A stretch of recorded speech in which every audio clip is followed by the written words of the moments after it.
Hello friends, this is CA Bharat Galani welcoming you to yet another segment on the Sale of Goods Act 1930. Today we will be dealing with the topic transfer of ownership and delivery. So we see that there are two parts in today's topic. First is the transfer of ownership and the second is delivery. Now in both these parts, one thing is common, that is the transfer.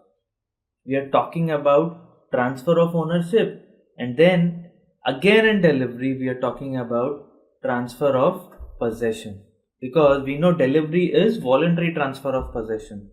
So we are talking about two things here, the transfer of two things. The first is transfer of ownership, the second is transfer of possession. Now, I'd like to take you back to the first segment. I told you, whenever we are talking about sale, we are always talking about ownership. We are always talking about title. We are never talking or referring to delivery, possession. When I say I sold you a shirt, that does not mean I gave you my shirt. That means I transferred the ownership of my shirt to you. Possibly I may, give the shirt to you a week hence or 10 days later. So delivery is not that important for sale. What is important is ownership. But that does not mean delivery is not at all important. It is important, but it is secondary.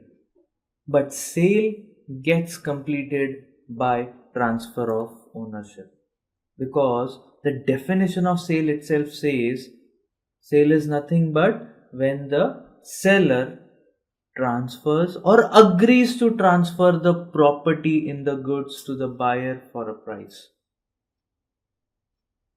So we are talking about the property in goods, we are talking about the ownership in goods, we are talking about the title of the goods, the right of ownership here. Okay, so now since we know that transfer of ownership is very important, let us take this thing ahead and learn the rules relating to transfer of ownership.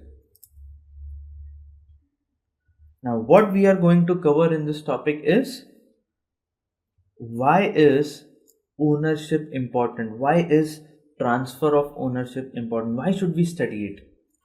Second, passing of property, that is how the ownership is transferred.